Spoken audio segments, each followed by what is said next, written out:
మంత్రి పదవి ఉంటేనే నియోజకవర్గ అభివృద్ధి సాధ్యమా? ఎమ్మెల్యేగా ఉండి నియోజకవర్గాన్ని అభివృద్ధి చెయ్యలేరా? ఆ ఎమ్మెల్యే మంత్రి పదవి కావాలని అడిగేది ఆయన కోసమా లేక నియోజకవర్గ అభివృద్ధి కోసమా? మంత్రి పదవి కావాలని సీఎంపై చేసే వ్యాఖ్యల వెనుక ఆంతర్యం వేరే ఉందా? ఇంతకీ ఆ ఎమ్మెల్యే ఆడుతున్న రాజకీయ చదరంగం ఏంటి తెలుసుకోవాలంటే ఈ స్టోరీ చూద్దాం. నల్గొండ జిల్లా మునుగోడు ఎమ్మెల్యే కోమటిరెడ్డి రాజగోపాల్ రెడ్డి తీరు రోజురోజుకు కాంగ్రెస్ పార్టీని ఇరుకున పెట్టేలా ఉందట. CM Revanth Reddy, deputy CM Bhatti విక్రమార్కపై ఎమ్మెల్యే రాజగోపాల్ రెడ్డి చేసిన వ్యాఖ్యలు రాజకీయంగా కలకలం సృష్టించాయి. పదవులు మీకే, పైసలు మీకేనా అంటూ ఆయన చేసిన వ్యాఖ్యలు కాంగ్రెస్ పార్టీలో తీవ్ర చర్చకు దారితీశాయి. ఈ వ్యాఖ్యలను సీరియస్గా తీసుకున్న కాంగ్రెస్ పార్టీ ఆయనపై చర్యలు తీసుకోవటానికి టీపీసీసీ అధ్యక్షుడు మహేష్ కుమార్ గౌడ్ పార్టీ క్రమశిక్షణా కమిటీకి కూడా సిఫారసు చేశారు. రెండో విడత మంత్రివర్గ విస్తరణ నుంచి రాజగోపాల్ రెడ్డి మాట్లాడుతున్న మాటల వెనకాల ఆంతర్యం వేరే ఉందనే విమర్శలు వస్తున్నాయి. గతంలో రాజగోపాల్ రెడ్డి బీజేపీలో చేరినప్పుడు 18,000 కోట్ల కాంట్రాక్టు పనులు ఆయనకు దక్కాయని అప్పట్లో జోరుగా వార్తలు వినిపించాయి. తిరిగి రాజగోపాల్ రెడ్డి కాంగ్రెస్లో చేరాక ఆ కాంట్రాక్టు ఇబ్బందుల నుంచి బయటపడటానికి సీఎంపై సంచలన వ్యాఖ్యలు చేస్తున్నారని ప్రతిపక్ష నాయకులు ఆరోపిస్తున్నారు. గతంలో తాను మునుగోడు ఎమ్మెల్యేగా ఉన్నప్పుడు నిధులు తీసుకురాలేదా? అభివృద్ధి చేయలేదా? మంత్రి పదవి ఉంటేనే నిధులొస్తాయని చెప్పడం ఏంటని ఆ నియోజకవర్గ మాజీ ఎమ్మెల్యే బీఆర్ఎస్ నేత కసుకుంట్ల ప్రభాకర్ రెడ్డి రాజగోపాల్ రెడ్డిని టార్గెట్ చేస్తూ విమర్శలు గుప్పిస్తున్నారు. రాజగోపాల్ రెడ్డికి మునుగోడు ప్రజల కంటే మంత్రి పదవి ముఖ్యమని ఆరోపిస్తున్నారు.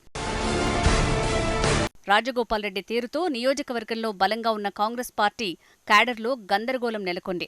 ఇదే అదునుగా భావించి బీఆర్ఎస్ పార్టీ తిరిగి బలం పెంచుకోవటానికి అందిన ప్రతి అవకాశాన్ని సద్వినియోగం చేసుకుంటోందట.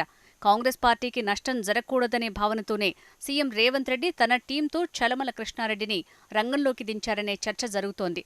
నియోజకవర్గంలో చలమల కృష్ణారెడ్డి విస్తృతంగా పర్యటిస్తూ పార్టీ కోసం కష్టపడిన ప్రతి కార్యకర్తకు అండగా ఉంటానని భరోసా కల్పిస్తున్నారట. ఈ పరిణామాలతో కాంగ్రెస్ పార్టీ కార్యకర్తలు ఎవరివైపు ఉండాలో తేల్చుకోలేక అయోమయానికి గురవుతున్నారట.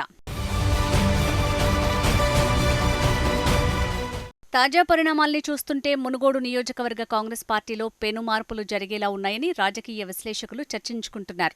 ప్రతిపక్షాలు ఆరోపిస్తున్నట్లుగా స్వలాభం కోసం సొంత పార్టీ నేతలపై విమర్శనాస్త్రాలు చేస్తున్నాడా లేక నిజంగానే నియోజకవర్గ అభివృద్ధి కోసం తమ నాయకుడు మాట్లాడుతున్నాడా అని ఎటూ తేల్చుకోలేని పరిస్థితిలో సొంత కార్యకర్తలున్నారట. ఒకవైపు సీఎం రేవంత్ రెడ్డిపై తీవ్ర విమర్శలు చేస్తూనే నియోజకవర్గంలో తన మార్కు పాలన చేయటానికి రాజగోపాల్ రెడ్డి పావులు కదుపుతున్నారు.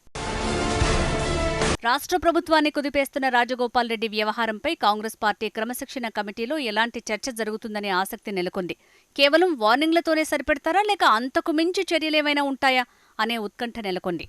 ఏకంగా సీఎంపైనే కామెంట్స్ చేయడంతో కఠిన క్రమశిక్షణ చర్యలు ఎదుర్కోక తప్పదనే స్థాయిలో వార్తలు వినిపిస్తున్నాయి. ఇదిలా ఉంటే సీఎం రేవంత్ రెడ్డిపై రాజగోపాల్ రెడ్డి సంచలన వ్యాఖ్యలు చేసింది కూడా క్రమశిక్షణ కమిటీ చర్యలు తీసుకోవడానికే అని ప్రతిపక్షాలు ఆరోపిస్తున్నాయి.